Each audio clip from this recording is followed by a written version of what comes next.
جو بھی ہو رہا ہے اچھا نہیں ہو رہا، اسی نے خود کلمی کے انداز میں کہا۔ نبیل غلط راستے پر چل نکلا ہے، مجھے اسے روکنا ہوگا، نسرین نے دل ہی دل میں عہد کیا اور اپنے شوہر جمال الدین کا انتظار کرنے لگی۔ رات کو جب جمال الدین ریلوے اسٹیشن سے گھر لوٹے تو نسرین انہیں کھانا دینے لگی، تاہم عجلت اور بے چینی اس کی ایک ایک حرکت میں جھلک رہی تھی، جیسے جمال الدین نے بھی فوراً محسوس کیا تھا۔ کیا بات ہے نسرین، کوئی پریشانی ہے؟ انہوں نے پوچھ لیا۔ پریشانی تو ہے سردار صاحب، اور بہت ڈونگی پریشانی ہے۔ نسرین نے کچھ چھپانے کی کوشش نہیں کی اور شوہر سے دو ٹوک انداز میں بات کرنے کا فیصلہ کر لیا۔ جمیل الدین، جنہوں نے انہیں ابھی کھانا شروع کیا ہی نہیں تھا، کیا ہوا ہے نسرین، مجھے کھل کر بتاؤ۔ پریشانی اس کے چہرے سے بھی پیدا ہو رہی تھی، اس کا انداز ٹھیک تھا۔ سردار صاحب آپ ٹھیک کہہ رہے تھے کہ نبیل کسی لڑکی کے چکر میں پڑ گیا ہے، نسرین نے بھوجے بھوجے سے لہجے میں بتایا تو جمال الدین ایک لمبی سانس کھینچ کر رہ گیا۔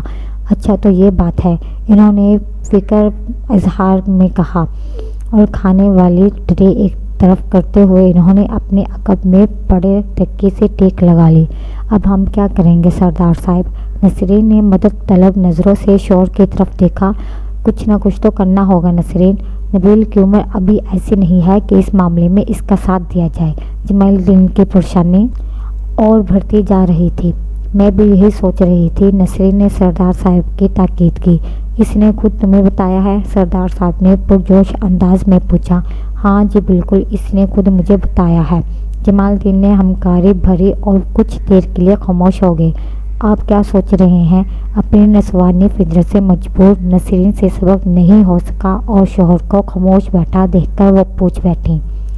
سوچنا تو بہت کچھ چاہ رہا ہوں، مگر دماغ اس وقت خالی پڑا ہوا ہے، کچھ بھی نہیں آ رہا ذہن میں۔ جمال الدین نے اپنی بے بسی ظاہر کی تو نسرین نے بھی سر جھکا لیا۔ میرے دماغ میں ایک بات آئی ہے۔ کیا؟ سردار صاحب نے فوراً کہا۔ میں نے سوچا ہے کہ ایک دفعہ جا کر اس لڑکی کے گھر سے ہو آؤں۔ مجھے یقین ہے کہ اس لڑکے کے گھر والوں کو بھی اس بارے میں پتہ نہیں ہوگا۔ یقیناً وہ ہمارے نبیل کو بیوقوف بنا رہی ہے، اسے بچہ سمجھ کر۔ نسرین نے تفصیل سے اپنی بات کی وضاحت کی تو جمیل الدین بیوی سے مکفک نظر آنے لگے۔ انہوں نے اس بات پہ سر ہلاتے ہوئے کہا، ہاں تم ٹھیک کہہ رہی ہو، لیکن یاد رہے بات اس طرح کرنا کہ کسی کی بہن بیٹی کی عزت قائم رہے، انہیں تمہارے سامنے شرمندہ نہ ہونا پڑے اور وہ بعد میں اپنی بیٹی کو اچھی طرح سمجھا سکے۔ جمیل الدین نے ایک اور پہلو کی طرف نسرین کی توجہ دلائی۔ وہ باپدہ وہ بیٹی کی محبت کے جوش میں کوئی ایسا قدم نہ اٹھائے بیٹھے یا کوئی ایسی بات نہ کر دے جو اس کی شرمندگی کا باعث بنے۔ وہ خود ایک عزت دار آدمی تھا، جانتے تھے کہ عزت کا معاملہ کتنا نازک ہوتا ہے۔ آپ اس کی فکر نہ کریں، میں سنبھال لوں گی سب، نسرین نے کہا تو جمال الدین مطمئن نظر آنے لگے۔ جو بھی تھا، نسرین ایک سمجھدار عورت تھی اور انہیں اس پر پورا اعتماد تھا۔ اگلی صبح جب نبیل کے ساتھ مارکیٹ کی دوسری منزل کی سیڑھی چڑھنے سے پہلے نسرین نے رک کر نبیل کی طرف سوالیہ نظروں سے دیکھتے ہوئے یقین کر لینا چاہا۔ کیا تمہیں یقین ہے کہ ان کا گھر یہی ہے جہاں ہم جا رہے ہیں؟ ہاں ہاں چچی، بالکل مجھے یقین ہے کہ یہی گھر ہے، نبیل نے تیزی سے اس بات میں سر ہلاتے ہوئے کہا۔ نسرین کو یقین دلایا کہ وہ صحیح جگہ پر آئے ہیں۔ نسرین کو یہ نہیں بتا سکتا تھا کہ وہ روزانہ اس گھر کی کھڑکی سے اس تمام کی جھلک دیکھ کر کرتا ہے اور پھر اس ایک جھلک کا اتنا عادی ہو گیا کہ اس کے بغیر رہنا اس کے لیے مشکل ہو گیا۔ نسرین نے مطمئن سے انداز میں سر ہلایا اور پہلی سیڑھی پر قدم رکھ دیا۔ دروازے پر پہنچ کر انہیں صحیح معنوں میں دھچکا لگا، کیونکہ دروازے پر تالا اس کا منہ چڑھا رہا تھا۔ دونوں ایک دوسرے کی طرف حیرت سے دیکھنے لگے۔ نبیل پر تو جیسے سکتہ طاری ہو گیا تھا، اس کی ری ہو گئی تھی، اس کے بولنے کی صلاحیت تو جیسے یکدم ہی سلب ہو کر رہ گئی تھی۔ کہاں جا سکتے ہیں یہ لوگ؟ کافی دیر تک خاموش رہنے کے بعد نسرین نے پوچھا۔ پتہ نہیں چچی، ہو سکتا ہے کسی رشتہ دار کے ہاں کچھ دن کے لیے گئے ہوں۔ نبیل نے پہلے اپنی لا علمی کا اظہار کیا اور پھر قیاس ظاہر کیا۔ مجھے نہیں لگتا کہ وہ کسی رشتہ دار کے گھر گئے ہوں گے۔ نسرین کی اپنی سوچ تھی جو اسے کسی اور ہی سمت میں سوچنے پر مجبور کر رہی تھی۔ نیچے مکان مالک کی دکان ہے، میں اس سے پتہ کر کے آتا ہوں، نبیل نے کہا تو نسرین نے سوچتے ہوئے اس بات میں سر ہلا دیا۔ نبیل نیچے گیا اور تھوڑی دیر بعد مایوس سے انداز میں واپس آ گیا۔ کیا کہا مالک مکان نے؟ نصیر نے بے تابی سے پوچھا۔ آپ ٹھیک کہہ رہی تھی چچی، وہ واقعی کسی رشتہ دار کے یہاں نہیں گئے بلکہ اس شہر میں وہ کچھ دن کے لیے آئے تھے اور اب ہمیشہ ہمیشہ کے لیے یہ شہر چھوڑ کر جا چکے ہیں۔ نبیل نے روتے ہوئے لہجے میں بتایا۔ وہ رو دینے والا تھا مگر اس کے آنسو پر ضبط کا بند باندھا ہوا تھا۔ نصیر نے اسے ترحم آمیز نظروں سے دیکھا اور جانے کے لیے مڑی۔ نبیل وہاں کھڑے زخمی سے انداز میں دروازے کو دیکھنے لگا۔ اسے یہ تالا صرف اس دروازے پر ہی نہیں پڑا بلکہ اس کی خوشی اور مسکراہٹ پر بھی پڑ چکا تھا، کیونکہ جہاں وہ اس وقت کھڑا تھا یہاں سے آگے ویرانگیاں تھیں، اداسیاں تھیں، دکھ تھے اور تکلیفیں تھیں۔ اس کے عشق میں ملن کا جو باب تھا وہ ایک ہی ملاقات کے بعد بند ہو گیا تھا۔ آگے صرف اور صرف جدائی کے لمبے لمبے اسباق تھے اور آنسوں سے بھیگے ہوئے اوراق تھے۔ ہاں، آگے اذیت ناک رکھتے تھے، سناٹے تھے اور کربناک ساہیں تھی۔ وہ 2-3 سیڑھیاں اترنے کے بعد نسرین کو محسوس ہوا کہ نبیل اس کے ساتھ نہیں ہے، اور وہ واقعی اس کے ساتھ نہیں تھا۔ وہ ابھی تک وہاں بیٹھا تھا اور وہاں کھڑا رہتا اگر نسرین واپس اٹھ کر اسے کندھے سے نہ ہلاتی۔ چل بس کر نبیل، اب آ جا، نسرین نے رسان سے کہا اور ایک مرتبہ پھر سیڑھیاں اترنے لگی۔ اس دفعہ نبیل نے اس کے کہے کی لاج رکھی اور بند دروازے کی حسرت زدہ آنکھوں سے دیکھتے ہوئے نسرین کے ساتھ سیڑھیاں اتر گیا۔ گھر تک کا سفر نبیل نے بڑی مشکل سے طے کیا تھا، کیونکہ انسان چاہے کس قدر بھی مضبوط ہو، آنسوؤں پر ایک حد تک ہی قابو رہ پاتا ہے۔ اس وقت ایسا آتا جب ہمت جواب دے جاتی ہے اور حوصلہ ٹوٹ جاتا ہے، انسان بکھرنے لگتا ہے، ضبط جواب دے جاتا ہے اور انسان بے قابو ہو جاتا ہے اور بھلک پڑتا ہے۔ نبیل کا ضبط بھی گھر پہنچتے ہی جواب دے گیا تھا۔ وہ سیدھا اپنے کمرے میں گیا اور چارپائی پر اوندھے منہ لیٹ گیا اور بھلک بھلک کر رو پڑا۔ اس کے رونے میں اتنی شدت تھی کہ چارپائی پر پڑا اس کا جسم یوں اچھلنے لگا جیسے گرم ریت پر مکئی کے دانے اچھلتے ہیں۔ یہ نبیل کا پہلا عشق تھا اور پہلے ہی عشق میں وہ بری طرح ناکام ہوا تھا۔ پہلے ہی عشق نے اس کی چولی درست کر دی تھی اور پہلے ہی عشق پر اس کے 14 قطب روشن ہو گئے تھے۔ آئندہ زندگی کے لیے وہ کب تک تیار ہوگا اس کا اندازہ بھی نہیں لگایا جا سکتا تھا۔ فی الوقت وہ تو جذباتی طور پر ٹوٹ پھوٹ کا شکار ہو گیا تھا۔ دوبارہ جڑنے میں اس سے وقت درکار تھا۔ اسے رہ رہ کر شہزاد کی یاد آ رہی تھی، وہ پہلی اور آخری ملاقات یادیں آ رہی تھی جس میں وہ پوری کی پوری اسی کی تھی، جس میں وہ ساری کی ساری اس کے بن کر آئی تھی۔ یوں لگتا تھا جیسے ان دونوں کے درمیان صدیوں سے ملاقاتیں تھیں، ایک دوسرے کو برسوں سے جانتے تھے اور اجنبیت کی لکیر کبھی ان کے درمیان حائل نہ ہوئی تھی۔ کون کہتا ملاقات مریض آج کی ہے، تو میرے روح کے اندر ہے۔ کئی صدیوں سے وہ نہ جانے کتنی ہی دیر اوندھے منہ پڑا شہزاد کو یاد کرتا رہا، اس کے دل کو بہلاتا رہا اور اس کے شادباز چہرے سے آنکھوں کو سکون دیتا رہا، مگر کتنی دیر تک؟ بآخر وہ اٹھ بیٹھا اور اپنے حالت کو درست کرنے لگا۔ کیا وہ اتنا ہی قابل رحم ہو گیا ہے؟ اس نے خود پر ایک طرح نظر ڈالتے ہوئے سوچا۔ محبت نے میری کیا حالت کر دی، اسے خود پر افسوس ہوا۔ کیا محبت اتنی ظالم ہوتی ہے کہ اپنے ہر شکار کو اس قابل رحم حالت تک پہنچا کر دم لیتی ہے، اس کے روگوں سے زندگی نچوڑ لیتی ہے اور اس کے چہرے کی شفافیت چھین لیتی ہے، اسے یادوں کے بے درپے زخموں سے چور کر دیتی ہے اور اس کی آنکھوں میں ہمیشہ کے لیے اداسکی بھر دیتی ہے، اس کی خوابگاہوں کی نیند کے وجود سے ہمیشہ کے لیے خالی کر دیتی ہے۔ اگر مجھے معلوم ہوتا ہے کہ محبت اس قدر بے رحم ہوگی تو میں اپنی شمار میں اس کا دم بھرنے والوں میں سے نہ کرتا، بلکہ اس کی پہنچ سے اس قدر دور ہو جاتا کہ محبت کبھی میرے رگوں کو بھی نہ چھو پاتی۔ مزید سوچوں نے اس کے ذہن کا دروازہ کھٹکھٹانا شروع کر دیا۔ میرا پہلا عشق ہی میرے لیے زہر قاتل ثابت ہو گیا، مجھے قطعی علم نہیں تھا۔ مجھے آج معلوم ہو رہا ہے کہ لوگ محبت اور عشق میں کیوں رول جاتے ہیں۔ ہاں، محبت اس مکھن پیری کی طرح ہوتی ہے جو دل میں مہیب سناٹے کی جنم دیتی ہے اور روح کی ویران کھنڈکیوں میں بسیرا کرتی ہے۔ یہ جذبوں کے اندھیروں میں سفر کرتی ہے اور یادوں کی بندشوں میں جگڑ لیتی ہے۔ اس کے پیروں کی طرح اس کا چہرہ بھی الٹ ہوتا ہے، جو بظاہر دکھائی نہیں دیتا، بلکہ جب دکھائی دیتا ہے تو بہت بھوکناک ہوتا ہے، جو جانے کے لیے کیا کیا سوچے جا رہا تھا۔ سوچنے پر اس کا اپنا اختیار رہ گیا تھا۔ وہ محبت کے ہاتھوں گٹپتلی بنا ہوا تھا، اس کا بس اپنے جسم پر تھا، ورنہ باقی سب کچھ وہ محبت کے ہاتھوں گروے رکھوا چکا تھا۔ اب اس کے پاس اپنا کچھ بھی نہیں رہا تھا۔ مجھے اب کیا کرنا چاہیے؟ وہ جیسے بند گلی میں آ کھڑا ہوا۔ شہزہ مجھ سے دور، بہت دور جا چکی ہے، اتنی دور کہ اب میں اس کے خوبصورت چہرے کی ایک جھلک تک نہیں دیکھ پاؤں گا۔ ایسے میں اپنی زندگی کا چراغ کس طرح روشن کر پاؤں گا؟ سوچوں کی شدت میں اس کا سر پھٹنے لگا۔ وہ سر پکڑ کر بیٹھ گیا۔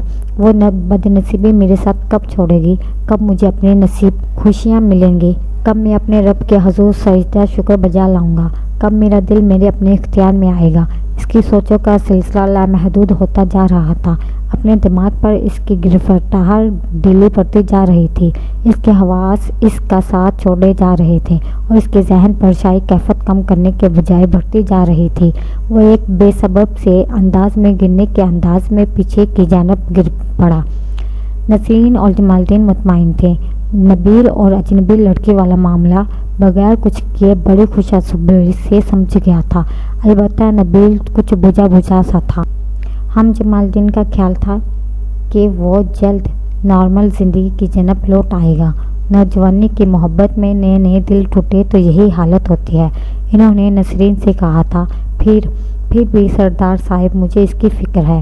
نسرین نے نبیل کے حوالے سے اپنی پریشانی کا اظہار کیا اور جمیل الدین نے حسب معمول نسرین کی پریشانی کو ہوا میں اڑا دیا۔ خامخواہ پریشان مت ہوا کر نسرین بی بی، زخم جتنا بھی بڑا ہو وقت کے ساتھ بڑھ ہی جاتا ہے۔ کوشش کرو کہ وہ زیادہ دیر اکیلا نہ رہے، تمہیں اس کے آس پاس رہنا چاہیے۔ سردار صاحب نے بیوی کو ہدایت کی تو نسرین نے افسردہ سے انداز میں سر ہلا دیا۔ جمیل الدین نے بظاہر تو کہہ دیا تھا کہ وقت گہرے سے گہرا زخم بھی بھر دیتا ہے، مگر یہ تو وہ بھی جانتے تھے کہ زخم ایسے ہوتے ہیں جنہیں بھرتے بھرتے عمریں گزر جاتی ہیں، مگر وہ پھر بھی ہرے ہوئے رہتے ہیں۔ نبیل کا شہزہ سے جدا ہونے کا زخم ایسا ہی تھا جو آسانی سے بھرنے والا نہیں تھا۔ نبیل کے صبح و شام بڑی عجیب کیفیت میں گزر رہے تھے۔ وہ شہزہ کو بولنے کی کوشش کرتا تھا، مگر وہ تھی کہ ہر بار پہلے سے زیادہ شدت سے یاد آتی۔ اس کی ہر یاد پہلی یاد سے زیادہ طاقتور تھی۔ اس کا گھر میں دل لگتا نہ، گھر سے باہر کوئی دل لگتا، اور نہ کوئی جگہ اس کے سکون کا سبب بنتی۔ ہر شے سے ایک نہ ایک سمجھ آنے والی بیزاری ٹپکتی تھی۔ اس کی بے چینی دن بدن بڑھتی جا رہی تھی۔ بآخر اس نے فیصلہ کر لیا کہ وہ شہزہ کے پیچھے اس کے شہر جائے گا، مگر مشکل یہ تھی کہ وہ کون سے شہر گئی ہے یہاں سے معلوم نہیں تھا۔ اس کے پاس شہزہ کے حوالے سے معلومات نہیں تھی۔ وہ نہیں جانتا تھا کہ اس نے اپنے گھر والوں سمیت کس شہر کی طرف ہجرت کی ہے۔ اس سے یہ ہر حال میں معلوم کرنا تھا۔ اس کے بغیر وہ شہزہ تک نہیں پہنچ سکتا تھا۔ اچانک ایک خیال بجلی کے روندے کی طرح اس کے ذہن میں لپکا۔ جمال الدین آج چھٹی پر تھے اور ان کی غیر موجودگی میں ریلوے اسٹیشن پر معلومات لی جا سکتی تھی۔ وہ اس وقت ریلوے اسٹیشن کی جانب دوڑ پڑا۔ سائیکل اس نے گھر پر ہی رہنے دی، کیونکہ اگر سائیکل نکالنے گھر جاتا تو چچی کے 100 طرح کے سوالوں کا سامنا کرنا پڑتا، اور پھر وقت وہ چچی کے عجیب غریب سوالوں کے جواب دینے کے عادی نہیں تھا۔ وہ ریلوے اسٹیشن کی جانب بڑھتا جا رہا تھا۔ اسے یقین تھا کہ راستے میں کسی موٹر سائیکل سے اسے لفٹ ضرور مل جائے گی، اور ایسے ہی ہوا۔ ابھی اس نے ریلوے کالونی سے نکل کر تھوڑا ہی فاصلہ طے کیا تھا کہ اس کے پاس ایک موٹر سائیکل آ کر رکی۔ کہاں جا رہے ہو؟ موٹر سائیکل سوار نے پوچھا۔ ریلوے اسٹیشن، نبیل نے مختصر سا جواب دیا۔ آ جاؤ، بیٹھ جاؤ، میں بھی اسی طرف جا رہا ہوں۔ اس ہمدرد انسان نے پیچھے بیٹھنے کا اشارہ کیا تو وہ چھٹک سے موٹر سائیکل پر بیٹھ گیا۔ موٹر سائیکل سوار نے تھوڑی دیر میں ہی ریلوے اسٹیشن پہنچا دیا۔ جلدی میں سے ایک نیک دل انسان کا شکریہ ادا کرنا یاد ہی نہ رہا، جس نے اس کے سفر کو گھنٹوں سے کم کر کے چند منٹوں تک محدود کر دیا تھا۔ وہ بھاگم بھاگ ٹکٹ گھر پہنچا۔ ڈیوٹی پر مامور ٹکٹ ماسٹر اسے اچھی طرح جانتا تھا۔ خیر سے آئے ہو نبیل بیٹا؟ رشید احمد نے مسکراتے ہوئے شفقت سے پوچھا۔ عام طور پر وہ ریلوے اسٹیشن صرف اپنے چچا جی کو کھانا دینے ہی آیا کرتا تھا۔ آج خلاف توقید اسے ریلوے اسٹیشن پر دیکھ کر بڑے کنڈکٹر ماسٹر کو حیرت ہوئی تھی۔ چچا، مجھے چچا جی نے بھیجا ہے۔ نبیل نے جھوٹ بولا۔ بھائی جمیل دل نے بھیجا ہے تجھے؟ ٹکٹ ماسٹر کو حیرت مزید ہوئی۔ نبیل نے اس بات میں سر ہلایا۔ خیر ہے؟ ٹکٹ ماسٹر رشید نے پوچھا۔ وہ چچا، آج کل اور پرسوں کے جانے والے مسافروں کو یہ کچھ معلومات چاہیے تھی۔ نبیل نے کہا تو رشید احمد کو مزید حیرت نے آ گیا۔ اچھا، اس نے اندر آ جاؤ، اندر آ جاؤ۔ اس کے کہنے پر نبیل چیتے کسی تیزی کے ساتھ اندر آیا۔ رشید احمد نے ایک رجسٹر اس کے سامنے رکھا۔ دیکھ لو، اس پر 15 دنوں تک یہاں سے جانے والے مسافروں کا مکمل ریکارڈ ہے۔ نبیل رجسٹر لے کر ایک طرف بڑی کرسی پر بیٹھ گیا اور جلدی جلدی رجسٹر کے صفحہ پہ نظر دھڑانے لگا۔ رجسٹر پر مسافروں کے نام درج نہیں تھے، تاہم ان کی تعداد ضرور درج کی گئی تھی۔ نبیل کو زیادہ تردد نہیں تھا اور وہ جلدی ہی اس صفحے پر پہنچ گیا جہاں 4 مسافروں کی نشاندہی دی گئی تھی، 3 عورتیں اور 1 مرد۔ یہ شہزاد اور اس کے گھر والوں کے سوا کوئی نہیں ہو سکتا تھا۔ وہ لاہور جانے والی ٹرین پر بیٹھ گئے تھے۔ اس نے رجسٹر بند کر دیا اور رشید احمد کا شکر ادا کرتے ہوئے واپس گھر آ گیا۔ اسے لاہور جانا تھا اور بغیر کسی کو خبر کیے جانا تھا۔ ہاں، اسے شہزاد کے پیچھے جانا تھا۔ یہ ایک خطرناک کام تھا جو بطور سے سر انجام دینا تھا۔ اسے ایک لمحے کو یہ خیال گزرا کہ اس کے پیچھے اس کے چچا اور چچی کا کیا ہوگا۔ وہ اسے اس عمر میں کہاں ڈھونڈے پھریں گے، مگر اس سب کے اسے وقتی طور پر پریشان کیا تھا۔ شہزاد سے ملنے کی خواہش نے اس کے تفکرات کو چٹکیوں میں اڑا دیا تھا۔ پہلے عشق کی شدت ایسی ہی ہوتی ہے جس کے سامنے ہر جذبہ، ہر رشتہ اپنی اہمیت کھو بیٹھتا ہے۔ نبیل کے لیے بھی چچا اور چچی کی سالوں کی محبت پہ شہزاد کی چند دنوں کی محبت غالب آ گئی تھی۔ اگلے دن وہ خاموشی سے لاہور جانے والی ٹرین پر بیٹھ گیا۔ کچھ رقم اس کے پاس موجود تھی جس کے ذریعے وہ بآسانی لاہور پہنچا جا سکا تھا۔ ٹرین نے مقررہ وقت پر اسے لاہور اسٹیشن پر اتار دیا۔ وہ لاہور تو آ گیا، مگر لاہور آ کر وہ کس کے پاس جائے اور کہاں ٹھہرے یہ اس نے نہیں سوچا تھا۔ یہاں اس کا کوئی ایسا رشتہ دار بھی نہیں تھا جس کے پاس وہ کچھ دن کے لیے رک سکتا۔ اب اس حوالے سے سوچ ذہن میں آئی تو وہ فکر مند ہو گیا۔ جذبات میں آ کر اس نے ایک بڑا فیصلہ لے لیا تھا۔ اب اس فیصلے کے اثرات کیا نکلتے یہ دیکھنا باقی تھا۔ دوسری جانب نسرین اور جمال الدین ایک پریشانی سے نکلے تو دوسری پریشانی میں گھس گئے۔ صبح سے نبیل کا کچھ اتا پتہ نہیں تھا اور نہ ہی وہ کچھ بتا کر گیا تھا کہ کہاں جا رہا ہے۔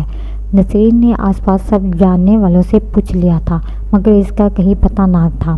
محلے کے 1-2 لڑکوں کو ہر اس جگہ بھیجا جہاں وہ جا سکتا تھا، مگر اس سے نہ ملا۔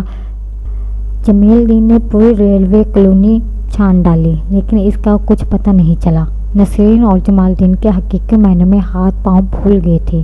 نسرین تو باقاعدہ دھاڑے مار مار کے رو رہی تھی۔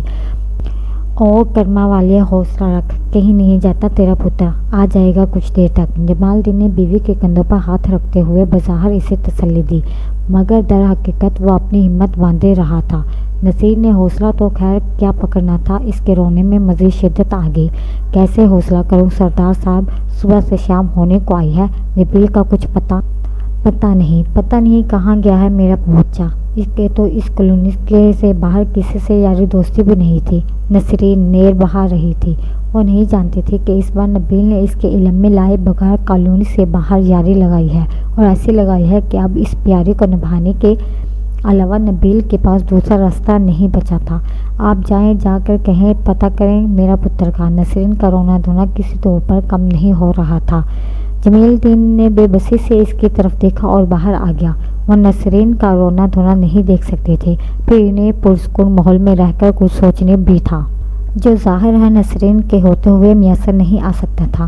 وہ آہستہ آہستہ چلتے ہوئے مختار کی دکان تک آ گیا۔ کیسے ہو مختار؟ قریب پہنچ کر انہوں نے سلام کیا۔ وعلیکم السلام سردار صاحب، بڑے دنوں بعد چکر لگایا، آج ہم غریب کی یاد کیسے آ گئی؟ مختار خوش دلی سے بولا۔ ہاں یار، بس کیا کریں، تمہیں تو پتہ ہے ہماری ڈیوٹی کا دن رات کا کچھ پتہ نہیں چلتا۔ ہم ریلوے والے تو گورنمنٹ کے کھوتے ہیں جو 24 گھنٹے ہنکا جاتا ہے ہمیں۔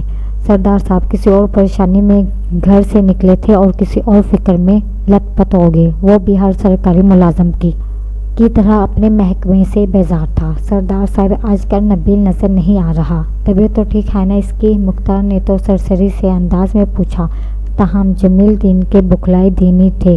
ہاں، وہ 2-4 روز کے لیے اپنی خالہ کے یہاں خوشگوار گیا ہوا ہے، امتحان سے فارغ تھا، میں نے سوچا تھوڑے گھوم پھر آئے، گھر میں رہ کر بندہ اکتا جاتا ہے۔ جمیل الدین نے سنبھلتے ہوئے تعویل پیش کی۔ بالکل، بڑی اچھی بات ہے۔ بچوں کو سیر و تفریح کے لیے بھی موقع ملنے چاہیے، صرف پڑھائی ذہن کو خشک کر دیتی ہے۔ مختار دکاندار نے اپنا بیان کیا۔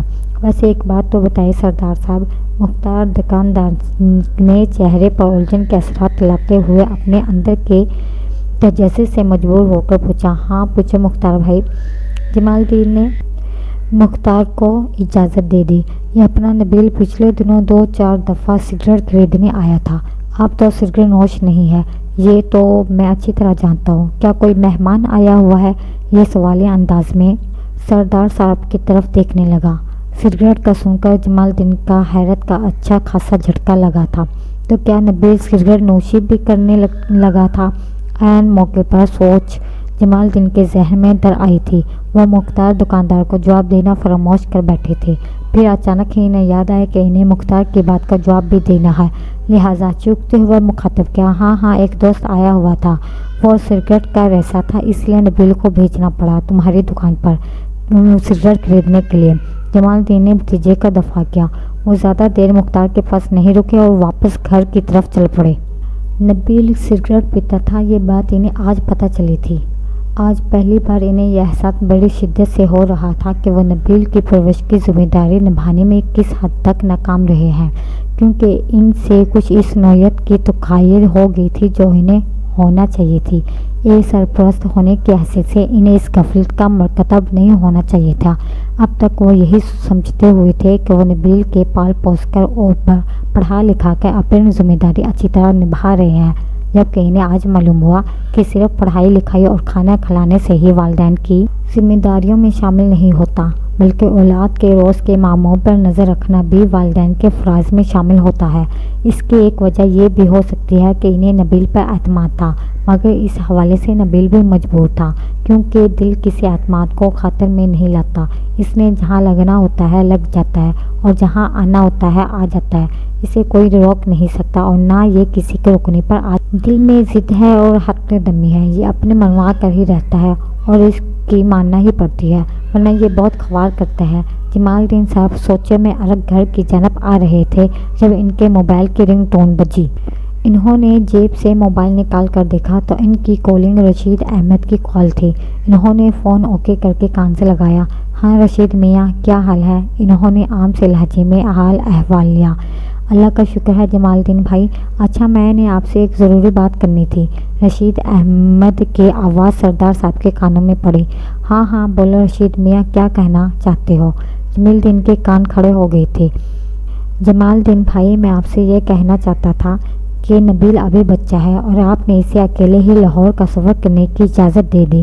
آپ تو جانتے ہیں کہ آج کل حالات کیسے ہیں، آئے روز کوئی نہ کوئی بری خبر سننے کو مل جاتی ہے۔ اپنے بچوں کی حفاظت ہمیں خود ہی کرنی ہے۔ میں تو اسے ٹکٹ ہی کاٹ کر نہیں دے رہا تھا، اس کے مجبور کرنے پر میں نے ٹکٹ کاٹی۔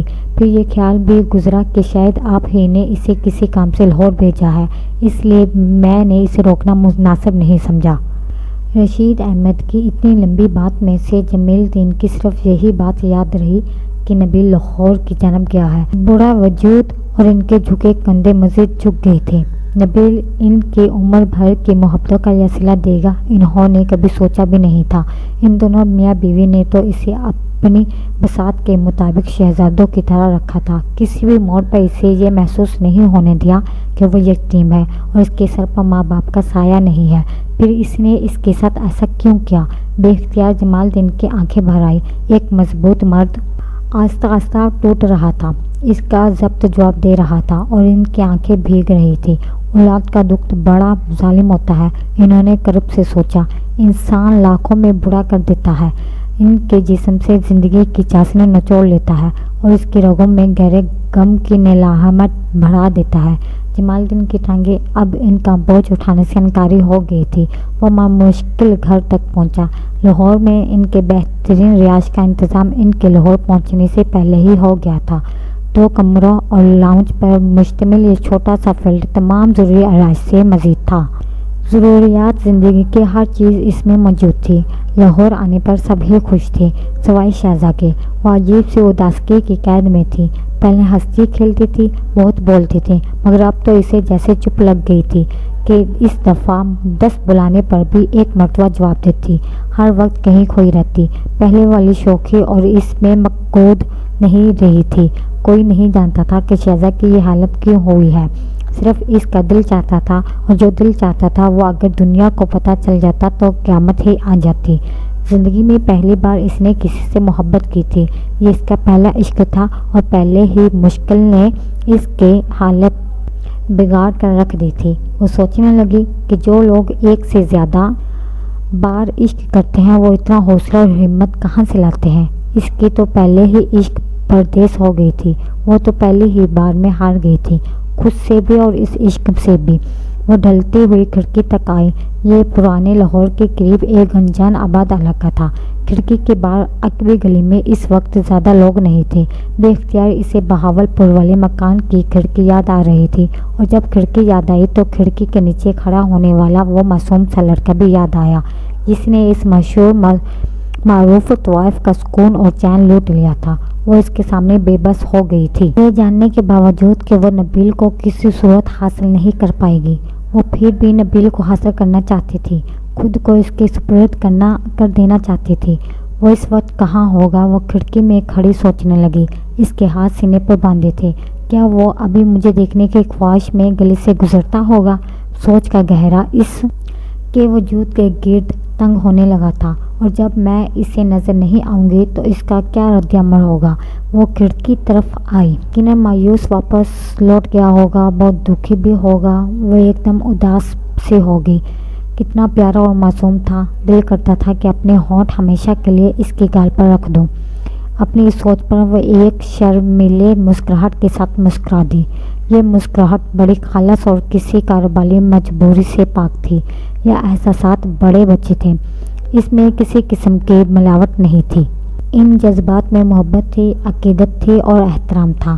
ہاں، محبت کا احترام ہوتا ہے جب یہ سچے دل سے کی جائے اور اس میں جسم کی بھوک شامل نہ ہو۔ اسے نبیل کی آنکھوں میں اپنے لیے عقیدت نظر آتی تھی، اس کی آنکھوں میں شہزہ کے لیے ہمیشہ احترام ہوتا تھا۔ اس کا دل چاہا کہ کاش اس کو پر لگ جائے اور وہ فوراً اڑ کر نبیل کے پاس پہنچ جائے اور پھر ساری عمر اس کی ملکیت میں ہی گزارے، خود کو اسے جدا کرے، نہ اسے خود سے الگ ہونے پر دے۔ شہزہ کی ساری زندگی گناہوں سے لدی ہوئی تھی۔ اس نے زندگی میں کبھی کوئی نیک کام نہیں کیا تھا، مگر پتہ نہیں کیوں جب سے اسے محبت ہوئی ہے اپنا وجود اسے معطر سا لگنے لگا تھا۔ اسے لگنے لگا تھا جیسے محبت کوئی نیک کام ہو جو اس نے سر انجام میں سرگردہ ہو گیا ہو، اور اب وہ بھی اچانک سے پاکیزہ ہو گئی تھی۔ یہ اس کا خیال تھا۔ لوگ اس کے بارے میں کیا سوچتے ہیں، شہزہ کو اس کی پرواہ نہیں تھی۔ انسان اپنی نظروں میں سرخو ہو جائے تو باقی لوگ بھی کسی نہ کسی طور پر سراہنے کے قابل سمجھ ہی لیتے ہیں۔ اسے کھڑکی میں کھڑی کافی دیر ہو گئی تھی، اب ویسے بھی شام ڈھلنے والی تھی اور اس عقبی گلی میں اندھیرا اترنے لگا تھا۔ وہ پلٹی اور ٹہلتے ہوئے کمرے سے باہر آ گئی۔ گھر میں غیر معمولی خاموشی کا راج تھا، عام طور پر ایسا نہیں ہوتا تھا۔ اسے یاد آیا کل کلثوم بیگم نے بیجے کے ساتھ کہیں جانا تھا، وہ بور ہو رہی تھی اور اسے کسی ساتھی کی تلاش تھی، لہٰذا وہ رحیلہ کی تلاش میں پورے گھر کی تلاشی لینے لگی۔ پورا گھر چھاننے کے بعد بھی وہ اس سے نہیں ملی تو اسے حیرانگی ہوئی، کیونکہ ایسا کوئی پروگرام نہیں تھا کہ رحیلہ بھی کلثوم بیگم اور بیجے کے ساتھ جاتی۔ یقیناً وہ اس گھر میں تھی۔ کہاں تھی یہ شہزہ کو معلوم کرنا تھا۔ کہاں جا سکتی ہے، اس نے سوچا۔ پھر اچانک اسے چھت کا خیال آیا۔ وہ کچھ سوچتی ہوئی سیڑھیاں چڑھنے لگی۔ اس کا خیال تھا کہ رحیلہ شاید اسے چھت پر مل جائے، اور اس کا خیال درست ثابت ہوا۔ رحیلہ چھت پر ہی تھی۔ تم یہاں کھڑی ہو، میں تمہیں پورے گھر میں ڈھونڈتی پھر رہی ہوں، شہزہ نے اس کے پاس آتے ہوئے کہا تو رحیلہ پھیکی سے ہنسی۔ گھر ہے کتنا آپا؟ 4 گز کا تو گھر ہے ہمارا۔ رحیلہ کے لہجے میں ایسا کچھ تھا جو شہزہ کو چونکا گیا۔ اس نے رحیلہ کے بازو سے پکڑ کر اس کا رخ اپنی طرف کیا۔ کیا بات ہے رحیلہ، کوئی مسئلہ ہے؟ شہزہ کے نیچے میں فکرمندی تھی۔ مسئلہ کیا ہوتا ہے آپا، زندگی بذات خود ایک بہت بڑا مسئلہ ہے، اور ہم جیسوں کے لیے تو زندگی ہی سب سے بڑا مسئلہ ہے۔ رحیلہ کا اپنا ضبط پر رہنا گیا اور وہ پھوٹ پھوٹ کر رو دی۔ شیرینا نے بے اختیار سے اسے اپنے گلے سے لگا لیا۔ ہوا کیا ہے رحیلہ، کچھ بتاؤ تو صحیح، مجھے بھی تو پتہ چلے کہ آخر ہوا کیا ہے۔ شہزا کی پیشانی پر فکر مندی کے اثرات ابھر آئے تھے۔ وہ جلد رحیلہ کے یوں بلک بلک کر رونے کی وجہ جاننا چاہتی تھی۔ اپا، میں اس گندگی میں نہیں اثر چاہتی جس میں صرف جسم بھی گندا نہیں بلکہ روح بھی غلاظت سے اٹھ جاتی ہے۔ رحیلہ ہچکیوں کے درمیان بمشکل یہ فکریں بول پائی تھی۔ اس کے رونے کی شدت میں اضافہ ہوتا جا رہا تھا۔ رحیلہ کے دکھ نے شہزا کو بھی گہری اداسی میں دھکیل لیا تھا۔ وہ رحیلہ کے غم کی وجہ جان گئی تھی۔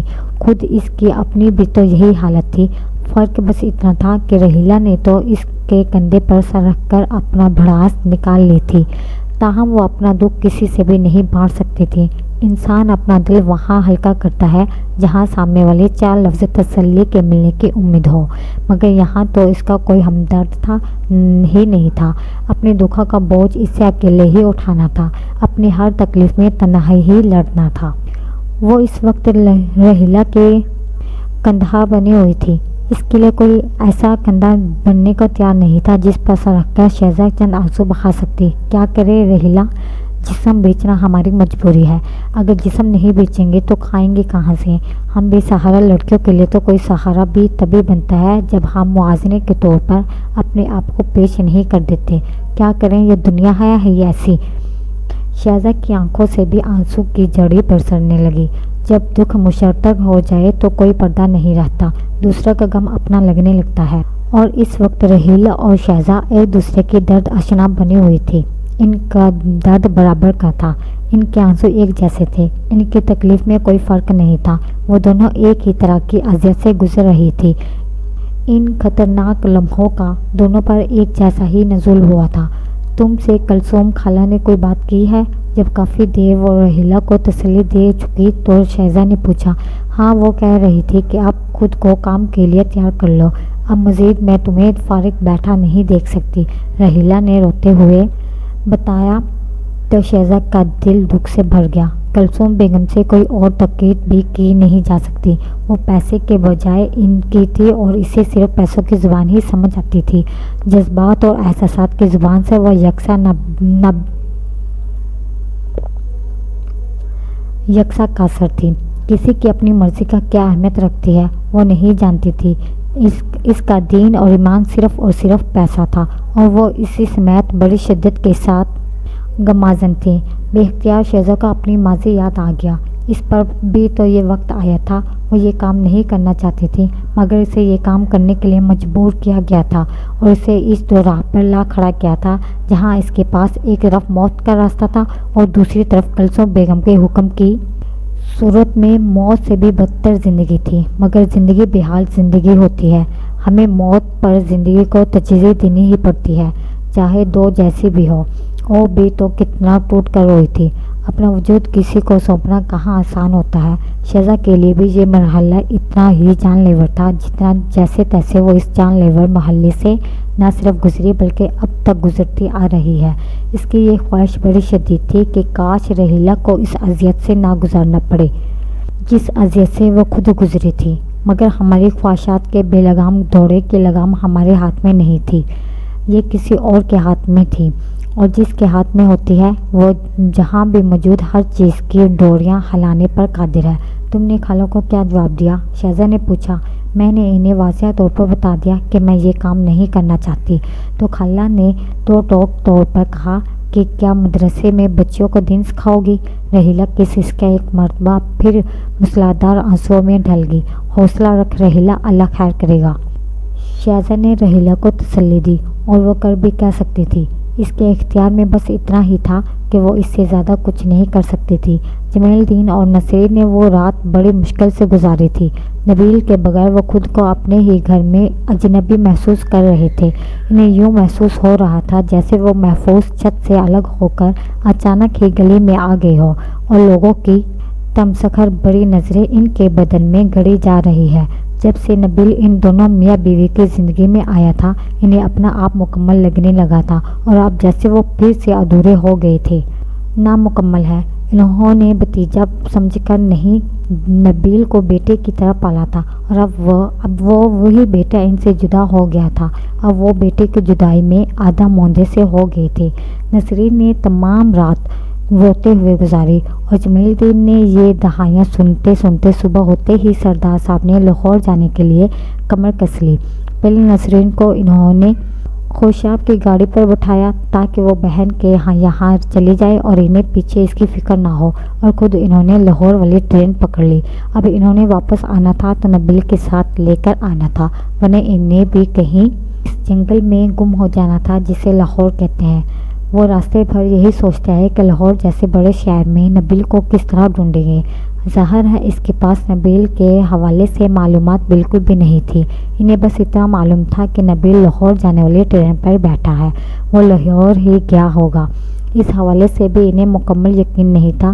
یہ بھی تو ہو سکتا ہے کہ وہ راستے میں ہی کسی اسٹیشن پر اتر گیا ہو۔ اس کا ذہن خیالات کے گٹر ڈور بنا ہوا تھا۔ کیا نبیل اس لڑکے سے اتنی محبت کرتا ہے کہ اس کے لیے ہمیں چھوڑ کر چلا گیا؟ ہماری محبت اور شفقت کی اس کی ایک ذرا پرواہ نہیں کی۔ اسے بالکل بھی خیال نہیں آیا کہ اس کے بعد ہم بوڑھی پر کیا بیتے گی، ہماری آخری عمر کس اذیت میں گزرے گی، اس کی جدائی میں ہمارا کیا حال ہوگا، ہماری بڑی آنکھوں میں انتظار کی جوت جگا کر اسے کیا ملے گا۔ جمال الدین کا دکھ دل سب کچھ بھرا ہوا تھا اور ان کی آنکھیں بھیگ گئی تھی۔ بڑھاپے میں پہنچنے والی ہلکی سی چوٹ بھی زیادہ درد دیتی ہے، اور نبیل تو انہیں اولاد کا دکھ دیکھ کر گیا تھا۔ دنیا میں ابھی تک کوئی ایسا آلہ ایجاد نہیں ہوا جو اولاد کی طرف سے ملنے والے دکھ کو ماپ سکے۔ وہ نہ چاہتے ہوئے بھی نبیل سے گلہ کر بیٹھے تھے، اور گلہ تب ہی کیا جاتا ہے جب شکایتیں بہت زیادہ ہو جائے، اور اس سے ہو جائے جو آپ کا بہت پیارا ہو اور جس سے آپ کو بے تحاشا محبت ہو۔ اور نبیل سے بھی انہیں بے پناہ محبت تھی، اور شکایت بھی اسی سے بنتی تھی۔ وہ حق بجانب تھے۔ یا اللہ، اگر تو نے ہمیں یہ دن دکھانے تھے تو مجھے جس طرح تو نے ہمیں بے اولاد رکھا تھا، اس طرح نبیل کو بھی ہمارے جھولی میں نہ ڈالتا۔ ہم جیسے تیسے بے اولادی کا دکھ کاٹ لیتے، کبھی تجھ سے کوئی شکوہ نہ کرتے، ہمیشہ تیرا شکر گزار رہتے، مگر نبیل کو دیکھ کر ہمیں اس سے جدا کرنا یہ تو نے ٹھیک نہیں کیا۔ یا میرے مالک، بالکل بھی ٹھیک نہیں کیا۔ وہ بلک بلک کر رو پڑے۔ اس کے آنسوؤں کی اذیت بیان کرنے کے لیے کافی تھی۔ یہ آنسو وہ واحد پیمانہ ہوتے ہیں جس سے کسی کے درد کی شدت مانی جا سکتی ہے، کسی کی تکلیف کا اندازہ لگایا جا سکتا ہے۔ جمال الدین بھی اس وقت شدید اذیت میں تھا، اور اس کا اندازہ اس کے بہتے ہوئے آنسو سے ہو رہا تھا۔ پچھلے 2 دنوں سے لاہور کی گلی کے کونچے کونچے پھرتے پھرتے نبیل کی حالت کافی بگڑ گئی تھی۔ اپنے پہلے عشق کے جوش میں وہ ایک انجان شہر میں تو آ گیا تھا، مگر اب اس شہر نے اسے کسی آٹوٹوپس کی طرح اپنے گلی کونچے میں جگڑ لیا تھا۔ شہزادی تب ملتی جب اسے اس کا کچا پتہ معلوم ہوتا۔ وہ تو ایک مفروضے کے تحت ٹرین پکڑ کر لاہور آ گیا تھا کہ شہزہ اپنے خاندان کے ساتھ لاہور ہی آئی ہے، مگر اب اسے احساس ہوا کہ آنے سے پہلے اسے تھوڑی سی تحقیقات کر لینا چاہیے تھی، یوں ہی منہ اٹھا کر نہیں آ جانا چاہیے تھا۔ محبت جذباتی ضرور ہوتی ہے، مگر اتنی عقل سے پیدل نہیں ہوتی کہ جانتے بوجھتے بندہ کھائی میں چھلانگ لگا دے۔ اب اسے اپنے یوں ہی منہ اٹھا کر لاہور آ جانے پر افسوس ہو رہا تھا۔ کہاں ڈھونڈی شہزہ کو؟ وہ ایک جگہ تھک ہار کر بیٹھ گیا۔ اس کی حالت رو دینے والی تھی، بس آنسو نکلنے کے یکساں رہ گئے تھے۔ کیا وہ کبھی مجھے ملے گی؟ ایک اور سوچ نے جیسے اس کی اذیت میں اضافہ کیا۔ وہ روح تک حائل ہوا۔ جدائی کس قدر کربناک ہوتی ہے یہ اب اسے معلوم ہوا۔ ہم محبت تو کر لیتے ہیں، مگر یہ نہیں سوچتے کہ اکثر محبتوں کا اختتام جدائی پر ہی ہوتا ہے۔ محبت کبھی بھی پھولوں کی سیج نہیں رہی، ہمیشہ کانٹوں کا بھرا راستہ ہی رہے۔ پھر بھی نہ جانے کیوں لوگوں کو اس میں ایسی کیا کشش نظر آتی کہ وہ اس کی جانب بے اختیار کھینچے چلے جاتے۔ نبیل کو بھی بظاہر یہ دلکش لگی تھی، مگر اس کے اندر نوکیلی میخیں اسے نظر نہیں آئی تھی۔ اب جب اس سے یہ سج رہی تھی تو درد سوا ہو گیا تھا۔ اب اگر وہ مجھے نہیں ملی تو میں مر جاؤں گا۔ اس نے خود کو بلاور کروایا کہ شہزہ اس کی زندگی ہے، اگر وہ اسے نہ ملے تو وہ یقینی طور پر مر جائے گا۔ کچھ باتیں ہمیں خود کو بھی کسی بچے کی طرح سمجھانا پڑتی ہے۔ ذہن نشیں کروانا پڑتی ہے، ورنہ یہ ضروری باتیں ہمیں بھول جاتی ہے، اور محبت میں اگر ضروری باتیں بھلا دی جائے تو گناہ ملتا ہے، انسان گناہگار ٹھہراتا ہے۔ نبیل نے شہزوں کو کہاں کہاں نہیں ڈھونڈا تھا، ہر جگہ تو وہ اسے ڈھونڈ چکا تھا، گلیوں میں، بازاروں میں، ہوٹلوں میں، درباروں پر، مگر وہ اسے کہیں نظر نہیں آئی۔ نہ جانے وہ کہاں چلی گئی، ایک دم سے نظروں سے یوں اچھل ہو گئی جیسے کوئی پرندہ اچانک نظروں کے سامنے آئے اور پھر یکدم سے آنکھوں کی محدود سے بہت دور نکل جائے۔ ہاں، وہ نبیل سے ایسے ہی دور ہو گئی تھی، اپنا کوئی نقش، کوئی نشان چھوڑ کر نہیں گئی تھی، اس کے ہونے کے ہر علامات جیسے کسی گہری دھند میں گم ہو گئی تھی، جیسے وہ خود اچھل رہی تھی، بالکل اسی طرح اس کے ملنے کا ہر امکان بھی محدود ہو چکا تھا۔ دنیا کے ہر شے خاموش تھی، کوئی بھی تو اس کے بارے میں نہیں جانتا تھا، کسی کو بھی شہزہ کے بارے میں معلوم نہیں تھا، اس کے ساتھ محبت یہ سلوک کرے گی نبیل کو بالکل بھی اندازہ نہیں تھا، مگر اب جو بیت رہا ہے اسے سہنا تھا اور دل کا حال خود ہی کہنا تھا، اس کے علاوہ کوئی چارہ کار نہیں تھا۔ تھک ہار کر بیٹھنا عاشقوں کا شیوا کبھی بھی نہیں رہا، اسے ہر حال میں اٹھنا تھا اور وہ اٹھا تھا۔ لاہور کا یہ علاقہ جو قلعہ گجر سنگ کہلاتا ہے، آخری گلی رہتی ہے، اور بھوک بھی بے حد ستا رہی تھی۔ اس نے 2 دنوں سے کچھ نہیں کھایا تھا، جسم میں جان نہیں تھی، مگر چرونا چار اسے اٹھنا تھا۔ وہ اپنے بے جان جسم کو دھکیلتا ایک طرف چل پڑا۔ ہاں، ابھی ایک مکمل رہتی ہے۔ شہزہ آج گھر میں اکیلی تھی، کلثوم بیگم پیچھے اور رحیلہ کسی کام سے نکلے ہوئے تھے۔ آج وہ پھر اپنے کمرے میں کھڑکی میں کھڑی ہوئی۔ یہ کھڑکی بھی اس کی زندگی میں ایک عجیب کردار کے روپ میں آئی تھی کہ اب اسے اپنی زندگی کے ہر معاملے میں ایک ریزن درکار تھی۔ یادوں کے لیے ماضی کا ریزن چاہیے تھا تو مستقبل کے لیے ایک ہلکی سی امید روشن دان کا اصول اس کے لیے اہم تھا۔ جس زرد راتوں میں چاند کی ٹھنڈی جھلک کے لیے ایک شفاق کی ضرورت تھی، اور جون کے سلگتے دنوں کی تپش کو کم کرنے کے لیے بھی اسے کسی کے ساتھ کے سہارے کے لیے قسمت کی دیوار میں ہلکی سی درار درکار آئی تھی۔ یہ روزن، یہ کھڑکی اس کی بقا کے لیے ضروری ہو گئی تھی۔ نیچے گلی میں روٹین کے مطابق لوگ آ جا رہے تھے، وہ آتے جاتے اجنبی چہروں کو بیگانی نظروں سے دیکھنے لگی اور بوریت کی چٹان کو لمحہ بہ لمحہ سرکانے لگی۔ یکدم ایک اجنبی چہروں کے درمیان کسی اپنے کے چہرے پر نظر پڑی تو وہ سکت سی رہ گئی۔ نبیل، اس کے منجمد ہونٹوں پر ایک لفظ کی حرارت پڑی اور وہ لمحہ بہ لمحہ پور بکھرنے لگی۔ اس کا وجود شدید زلزلے کی زرد میں آ گیا، اسے اپنی آنکھوں پر یقین نہیں آ رہا تھا۔ جاگتی آنکھوں کے خواب یوں بیچ ہو جاتے ہیں، وہ یقین نہیں کر پا رہی تھی۔ دل میں جاگی خواہش ہو دن دھاڑے پوری ہو جاتی ہے، اسے یقین کرنے میں مشکل پیش آ رہی تھی۔ وہ جب سے لاہور آئی تھی، اس ایک خواہش نے تو اس کے اندر ہلچل مچا رکھی تھی کہ کاش وہ دوبارہ نبیل کو دیکھ سکے، کاش وہ اس بار اسے پھر نظر آئے۔ اور اب وہ اسے نظر آ گیا تھا۔ یقین کرنے کے مرحلے میں وہ نبیل کا نشان صحرے میں منزل کے سراغ کی طرح کھو چکی تھی۔ اس نے پوری طرح جھک کر گلی میں جھونکا، نبیل اسے کہیں نظر نہیں آیا۔ کیا نبیل کے شبح ایک وہم تھی؟ اس کا یقین متزلزل ہوا، اس کا اعتماد ڈگمگایا۔ نہیں، میری نظریں دھوکہ نہیں کھا سکتی، اور نبیل کے حوالے سے تو بالکل بھی نہیں، وہ یقیناً نبیل ہی تھا۔ شہزاد نے یقین کی گرتی دیوار کو تھام لیا۔ اگر وہ نبیل نہ ہوا تو اس کے اندر بھی جیسے ایک کلثوم بیگم آ بیٹھی تھی، جو اس کے اور نبیل کے ملنے میں رکاوٹ بن رہی تھی۔ اس سے پہلے کہ دیر ہو جائے، مجھے نبیل کو ڈھونڈنا ہوگا۔ وہ جلدی سے مڑی اور ایک طرف دیوار میں لٹکی کنڈی سے چادر اتارتے ہوئے تیزی سے کمرے سے نکلی اور باہر آ گئی۔ نبیل اسے پچھلی گلی میں نظر آیا تھا، وہ یقیناً کہیں آس پاس ہی تھا۔ وہ ایک طرف چل پڑی، اس کے قدم بڑی تیزی سے اٹھ رہے تھے، وہ جلد از جلد نبیل تک پہنچ جانا چاہتی تھی۔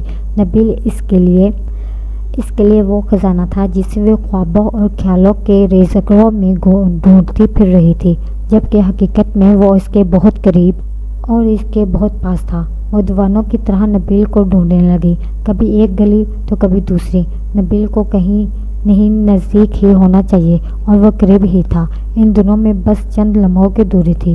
کوئی لمحہ جاتا تھا تو کہ انہیں کی ایک دوسرے کے سامنے ہونا تھا، پھر ایک گلی کا موڑ مڑتے ہوئے دونوں کا سامنا ہو گیا، لمحے تھم گئے، وقت رک گیا، دل کی دھڑکن منجمد ہو گئی، پلکیں ساکن ہو گئی اور سانسوں کی آمد رفت مدھم پڑ گئی۔ زمین کے گرد جیسے کچھ دیر کے لیے رک گئی۔ جب وہ دونوں ملنے والے ملتے تو دنیا کتنی بڑی تغیر کا شکار ہو جاتی ہے، کائنات کتنی بڑی تبدیلی سے گزرتی ہے۔ اگر دنیا والے جان لے کہ دو پیار کرنے والے کا ماننا کتنا اہم ہے تو یہ کبھی کسی کو کسی سے جدا نہ کرے، بلکہ دونوں کو ملانے کے لیے ایڑی چوٹی کا زور لگا دے۔ نبیل، تم یہاں کافی دیر بعد جب ابتدائی حرس نے اپنے زہر اثر کیا تو شہزہ کے لب سے نبیل پر تو جیسے سکتہ طاری ہو۔ وہ فوری طور پر کچھ کہنے کی حالت میں نہیں تھا۔ جب غیر متعدل خوشی ملی تو انسان کی کیفیت ایسی ہی ہوتی ہے، وہ زندہ ہوتا ہے اور نہ ہی اسے مرنے والوں میں شمار کیا جاتا ہے۔ شادی مرگ کی کیفیت اسی کو کہتے ہیں۔ نبیل کے وجود پر جمود طاری ہو گیا اور یہ ایسا جمود تھا جیسے شریزہ کے لمس کی حرارت کے پھیلا سکتی تھی۔ شریزہ نے اپنا ہاتھ نبیل کے رخسار پر رکھا، مطلوبہ حرارت مل چکی تھی، منجم وجود پھیلنے لگا تھا، یقین کرنے کا مرحلہ لوٹ آیا تھا، خواب کی کیفیت گزر چکی تھی، دل حقیقت تسلیم کرنے پر آمادہ نظر آتا تھا۔ اس سے پہلے کہ نبیل کچھ کہتا، شہزہ نے محسوس کیا کہ جب نبیل حواس میں لوٹے گا تو اسے یہاں سنبھالنا اس کے لیے مشکل ہو جائے گا۔ اس نے نبیل کا ہاتھ پکڑا اور تیزی سے گھر کی جانب بڑھنے لگی۔ نبیل جو ابھی پوری طور پر حقیقت کی دنیا میں نہیں لوٹا تھا، ایک مرتبہ پھر کسی معمول کی طرح شہزہ کے ساتھ ساتھ چلنے لگا۔ اس کا ذہن اس وقت کام کرنا چھوڑ چکا تھا، اور جہاں ذہن کام کرنا چھوڑ دے وہاں انسان بے ہوش نہ بھی ہو اس میں پھر بھی نہیں ہوتا۔ چند لمحوں بعد شہزہ نبیل کے ساتھ گھر میں داخل ہو رہی تھی، وہ گھر جہاں کلثوم بیگم کی عزاداری تھی اور جہاں صرف اسی کا حکم چلتا تھا، جہاں طوائفیں رہتی تھی اور جہاں محبت چوری چھپے اپنے رنگ دکھا رہی تھی۔ ہاں، اسی گھر میں اس وقت شہزہ اور نبیل موجود تھے۔ نبیل میں اب مزید ضبط کا یارانہ نہ رہا تھا۔ شہزہ اس کے پاس ہو اور وہ اس سے دور رہے، یہ ممکن نہیں تھا، کسی صورت ممکن نہیں تھا۔ اس نے شہزہ کو بازو سے پکڑا اور اسے خود سے لپیٹ لیا۔ آنسو کی برسات شروع ہو گئی، دردی اور کسی عذاب کی طرح ان دونوں پر مسلط ہو رہی تھی۔ کچھ دیر کے لیے ہی صحیح، لیکن اپنا سا منہ لے کر رہ گئی۔ نبیل نے شہزہ کو اپنی بھاؤں میں بیچ کر رکھا ہوا تھا۔ اسے خدشہ تھا کہ اگر وہ شہزہ کے گرد سے اپنی باہوں کا اثر ہٹا لے گا تو وہ ایک بار پھر اس سے جدا ہو جائے گی، ہمیشہ کے لیے، کبھی نہ ملنے کے لیے۔ وہ اپنی اس سوچ میں کچھ ایسا غلط بھی نہیں تھا۔ آخری دفعہ جب وہ ایک دوسرے سے جدا ہوئے تھے تو انہیں بالکل اندازہ نہیں تھا کہ جب اگلی دفعہ وہ ایک دوسرے سے ملیں گے تو ایک نئے شہر میں ہوں گے، الگ جگہ ہوگی اور انجان لوگ ہوں گے۔ اب وہ مزید کوئی رسک نہیں لینا چاہتا تھا۔ زندگی اتنی کم قیمت نہیں ہو سکتی کہ اسے رسک لے کر ضائع کر دی جائے۔ شہزہ نبیل کے باہوں میں گمسمائے لگی ہوئی تھی۔ اس نے بمشکل نبیل کو خود سے جدا کیا۔ پہلی بار اس نے نبیل کو غور سے دیکھا۔ اس کے کپڑے گرد سے اٹے ہوئے تھے، چہرے پر برسوں کی ویرانگی کا راج تھا۔ ہونٹ جن پر شہزہ کے ہونٹوں کا نشان تھے خشک ہو رہے تھے، چہرے پہ اداسگی کا رقص تھا اور وجود محل اتنا جیسے ہر خواہش، ہر تمنا، اپنی موت تمنا آپ مر چکی ہو۔ بال اتنے بے ترتیب جیسے مدتوں انہیں کنگھی نصیب نہ ہو۔ شہزہ کے دل کو جھٹکا سا لگا۔ وہ نبیل کو لیے صوفے پر آ گئی۔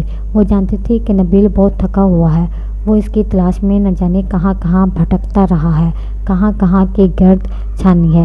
اب اسے آرام کی ضرورت ہے اور اب اسے نبیل آرام بہم پہنچانا تھا۔ شہزہ نے نبیل کا سر اپنی گود میں رکھا تو وہ گھنٹوں سینے سے لگائے صوفے پر لیٹ گیا۔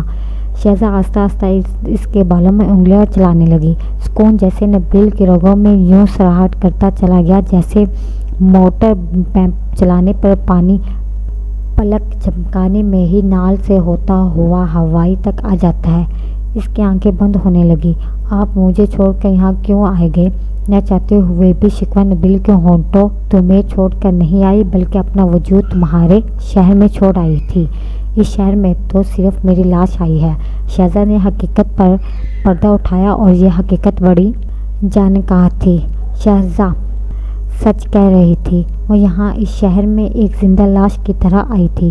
اس کی روح تو وہاں بہاولپور میں رہ گئی تھی، جہاں اس نے کچھ دن محبت کے گزارے تھے۔ انسان اگر محبت کو جی لے تو پھر جینے کو اور کچھ نہیں رہ جاتا۔ ہر حسرت پوری ہو جاتی ہے، ہر تمنا اپنی مراد پا لیتی ہے، ہر خواہش اپنے انجام کو پہنچ جاتی ہے۔ شہزہ کو بھی لگتا تھا کہ اس نے اپنی زندگی کے وہی 4 دن جیسے تھے جو بہاولپور میں گزارے تھے، باقی زندگی تو اس نے شراب کی تمنا میں کاٹ دی تھی۔ وہ اب تک کلثوم بیگم کے لیے پیسے کمانے کی مشین بنی ہوئی تھی۔ اس کی زندگی کا مقصد کلثوم بیگم کو پیسہ کما کر دینا تھا۔ وہ دنیاوی خواہشات کی چاہ میں گھن چکر بنی ہوئی تھی۔ اسے نہیں معلوم تھا کہ محبت کی زندگی کیا ہوتی ہے، اور اب جب پتہ چلا تو اسے حقیقت رائگانی کا احساس ہو رہا تھا۔ اس نے اب تک کی زندگی بے قدر بے مول گزاری تھی۔ آپ کو میرا ذرا خیال نہیں آیا کہ آپ کے جانے کے بعد میرا کیا حال ہوگا؟ نبیل نے اپنی معصومیت میں ایک اور شکایت کی تو شہزہ پھیکے سے انداز میں مسکرا دی۔ اس نے نبیل کی پیشانی پر بوسہ دیا۔ بڑی عجیب محبت تھی ان دونوں کی۔ وہ ایک دوسرے سے محبت کرتے تھے، وہ محبت جو لڑکا لڑکی ایک دوسرے سے کرتے ہیں، مگر جب ملتے تھے تو جیسے ماں بیٹا بن جاتے تھے۔ تقدس بڑے بوسوں کی بارش سی ہو رہی تھی، اور وہ دونوں اس بارش میں بھیگتے ہوئے روح تک کے متحرک کرتے تھے۔ پورے وجود پاکیزہ بھر جایا کرتے تھے، اور خواب آگے دھندلاکوں میں ہر منزل اجل ہو جایا کرتے۔ تم نہیں جانتے کہ تم سے جدا ہونے کے بعد میرا کیا حال ہوا ہے۔ روز جی جی کر مرتی ہوں اور روز مر مر کر جیتی ہوں۔ میں بظاہر سانس لیتی تھی مگر اندر سے مر چکی تھی۔ اب تمہیں دیکھا ہے تو زندگی نے رحم کیا ہے اور یہ میرے وجود میں دوبارہ لوٹی ہے۔ اگر تم نہ آتے تو یہ زندہ لاش بھی شاید کچھ دن ہی زندہ رہ پاتی۔ شہزادے نے اپنی حالت زار نبیل کے سامنے بیان کی۔ شہزادہ کے لہجے میں محسوس ہو رہا تھا کہ اس کے ایک ایک لفظ جذبوں کی سچائی میں بھیگا ہوا ہے۔ نبیل بہت تھکا ہوا تھا، کئی دنوں سے نہیں سویا تھا۔ اب محبت کی گود میں میسر آئی تھی تو آنکھ کا لگنا یقینی تھا۔ شہزادہ کو بولتے ہوئے احساس ہوا کہ نبیل سو گیا ہے۔ اس نے احتیاط سے اس کا سر اپنی گود سے اٹھایا اور صوفے پر اس طرح رکھ دیا کہ وہ جاگ نہ جائے۔ نبیل کا تھکا ہوا وجود اس کی تھکاوٹ کی کہانی سنا رہا تھا۔ یقیناً اسے بھوک بھی لگی ہوگی۔ سوچتے ہوئے شہزادہ کچن کی جانب بڑھ گئی۔ جمشید لغاری بہت دنوں کے بعد ملک واپس لوٹا تھا۔ اسے اس کی پارٹی نے یقین دلایا تھا کہ خطرات کے بادل چھٹ گئے ہیں، اس کی ضمانت کروا لی گئی ہے۔ اگر وہ ملک واپس آنا چاہے تو آ سکتا ہے، اور پھر جمشید لغاری نے واپس آنے میں دیر نہیں لگائی تھی۔ ایک دن اپنی بیوی بچوں میں گزارنے کے بعد اس نے کلثوم بیگم کو فون کیا تھا، میری امانت لائی ہو یا اس کے بغیر ہی آ گئی ہو؟ جمشید لغاری نے میری انگیز انداز میں پوچھا تو کلثوم بیگم حسب عادت بچ جانے والے انداز میں مسکرائی۔ لغاری صاحب، آپ کا دیا کھاتی ہوں۔ اب اگر آپ کی امانت میں خیانت کروں گی تو مجھے سا حرام خور پورے جہاں میں کوئی نہ ہو۔ باتوں میں کلثوم بیگم سے کوئی نہیں جیت سکتا تھا۔ اگلے بندے کو شیشے میں اتارنا اسے خوب آتا تھا۔ بھی تو یہ ہے کہ یہی اس کا کام تھا۔ شہزادہ تک کوئی بعد میں پہنچتا تھا۔ پہلے وہ کلثوم بیگم کی باتوں کی بدولت اپنی بھاری جیب خالی کر چکا ہوتا۔ یہ کلثوم بیگم کے کوٹے کا دستور تھا۔ لوگ شہزادہ کے بجائے کلثوم بیگم کو پیسے کی سلامی دیتے تھے، اور اس سلامی کے بغیر شہزادہ تک پہنچانا ناممکن تھا۔ کلثوم بیگم، تمہاری یہی باتیں تو ہمیں کسی اور طرف دیکھنے نہیں دیتی، ورنہ تم جانتے ہو ہمارے اسلامی جمہوریہ پاکستان میں کوٹھوں کی کمی نہیں، بس پیسے آپ کی جیب میں ہونے چاہیے۔ بات تو اختتام پر جمشید لغاری نے ایک بہودہ کہکہ لگایا، اور کلثوم بیگم نے بھی اس کہکے میں اس کا بھرپور ساتھ دیا۔ میں پاکستان آ گیا ہوں، جمشید لغاری نے جیسے کلثوم بیگم کو اطلاع دی تھی۔ کیا کلثوم بیگم کے ہاتھ سے موبائل گرتے گرتے بچا۔ لغاری صاحب، آپ اس وقت لاہور میں ہیں؟ کلثوم بیگم کو اپنی سماعتوں پر جیسے یقین نہیں آیا تھا۔ ہاں کلثوم بیگم، تم نے صحیح سنا ہے، میں لاہور میں ہی ہوں اور شام کو تمہاری طرف چکر لگاؤں گا۔ جمشید لغاری نے ایک لمحے کا توقف کیا اور پھر پہلے سے زیادہ سنجیدہ لہجے میں گویا ہوا، اور ایک بات اچھی طرح ذہن میں بٹھا لو، چائے پانی پوچھنے میں میرا وقت ضائع نہ کرنا، مجھے تم سے صرف شہزاد چاہیے، اس نے سراہتے ہوئے لہجے میں کہا تو دوسری جانب موجود رقیہ بیگم دہلک گئی۔ اس نے غصے والے انداز میں کہا، جی جی لغاری صاحب، پہلے بھی آپ کو مایوس کیا ہے، جو اس دفعہ کروں گی۔ آپ بے فکر ہو کر آئیں، میں رحیلہ اور بچے کو لے کر کچھ دنوں کے لیے کہیں دور چلی جاؤں گی، اس گھر میں بہت دور جو آپ نے ہمیں لاہور میں عنایت کر رکھا ہے۔ کلثوم بیگم نے میٹھے لہجے میں کہا، اس کے لفظوں میں جیسے شیر کی گھلی ہوئی تھی۔ یقینا سمجھدار والی بات، اب اس بات پر عمل بھی کرنا، شام کو جب میں آؤں تو مجھے شہزاد کے علاوہ گھر میں کوئی اور نظر نہ آئے۔ جمشید لغاری نے آخری ہدایت کرتے ہوئے فون بند کر دیا۔ جمشید لغاری نہیں جانتا تھا کہ اس دفعہ اسے اور طرح کی صورتحال کا سامنا کرنا پڑے گا، ایسی صورتحال جس کے متعلق اس نے کبھی سوچا بھی نہیں تھا۔ کلثوم بیگم نے ٹھیک ٹھاک ویسے ہی کیا جیسے اس نے جمشید لغاری سے اس کے کہا تھا، یا پھر ویسے جیسے کہنے کی جمشید لغاری نے اس سے توقید رکھا تھا۔ اس نے پیجو اور رحیلہ کو پہلے ہی اعتماد میں لے لیا تھا۔ شہزاد کو اس نے اپنی منصوبہ بندی سے مکمل طور پر بے خبر کر رکھا تھا۔ کلثوم بیگم بعد میں اس کے سامنے کوئی عذر گٹھی لاتی، گویا کہ لغاری والا معاملہ شہزاد سے چھپا ہوا نہیں تھا، بلکہ خود اس نے لغاری کی راتوں اپنی غربت سے رنگین کی تھی۔ شاید لغاری اس معاملے کو اس لیے بھی پوشیدہ رکھنا چاہتا تھا کیونکہ آج کل خفیہ ایمرجنسیاں اس کے پیچھے ہاتھ دھو کر پڑی ہوئی تھیں۔ جمشید لغاری کا چھوٹا سا اسکینڈل بھی اخباروں کا شہ سرخی بننا سکتا تھا، اور لغاری ایسا ہرگز نہیں چاہتا تھا۔ شام کو جب وہ اپنی گاڑی میں بیٹھنے لگا تو شہزاد کے تصور سے اس کے چہرے پر خود بخود مسکراہٹ آ گئی۔ وہ ایسے ہی تھی، جو بھی اس کے قرب میں چند لمحے گزارتا اسی کا ہو کر رہ جاتا، پھر وہ کسی اور کے ہونے کا قابل نہیں رہتا تھا، نہ شہزاد کے وجود کی خوشبو سے اس قابل چھوڑتی تھی کہ وہ اس کے علاوہ کسی اور کی طرف دیکھے۔ اس وقت جمشید لغاری کے ساتھ اس کے 3-4 خاص گارڈ تھے۔ اپنے ساتھ سیکورٹی رکھے اسے مناسب نہیں لگا تھا کہ اس طرح وہ نظروں میں آ سکتا ہے، اور قانون نافذ کرنے والے ادارے تو آج کل ویسے بھی اس کی بو سونگھتے پھر رہے ہیں۔ جمشید لغاری نے جب گھر میں قدم رکھا تو اسے حیرت کا شدید جھٹکا لگا۔ سامنے صوفے پر ایک نوعمر سا لڑکا اپنے ارد گرد سے بے نیاز بے خبر سو رہا تھا۔ لغاری کو اسے دیکھ کر اسے اچھی خاصی حیرانگی ہوئی تھی، یہ کون ہے؟ سوچتے ہوئے جمشید لغاری نے گھر کے اندر قدم رکھا۔ ان کا رشتہ دار تو نہیں ہو سکتا یہ لڑکا؟ جمشید لغاری کے ذہن میں جیسے اٹک سا گیا تھا۔ پھر کون ہو سکتا ہے؟ اس کا ذہن بس نبیل میں ہی الجھ کر رہ گیا تھا۔ خیر جو بھی ہے ابھی پتہ چل جائے گا۔ وہ اس مفلوک کائنات لڑکے کے ساتھ اہمیت نہیں دینا چاہتا تھا، اور زیادہ اہمیت دینا بنتا بھی نہیں تھا۔ آخر وہ وزیر تھا، اور جس کے بارے میں وہ سوچ رہا تھا وہ ایک فقیر تھا۔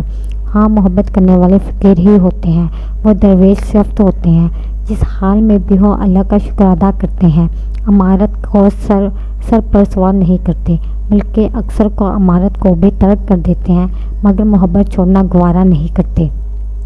محبت میں امیری سوٹ نہیں کرتی، بلکہ غریبی دل کو بھاتی ہے۔ عین اس وقت جب شہزاد نبیل کے لیے کھانا لے کر کچن سے نکلی، جمشید لغاری ٹھیک اسی وقت بے خبر سوئے نبیل کے پاس پہنچا۔ جمشید لغاری کو سامنے دیکھ کر شہزاد کے حواس ساتھ چھوڑ گئے، اور اس کے ہاتھ سے کھانے کی ٹرے چھوٹ گئی۔ پختہ فرش اور ٹرے کا تصادم زور زدہ تھا۔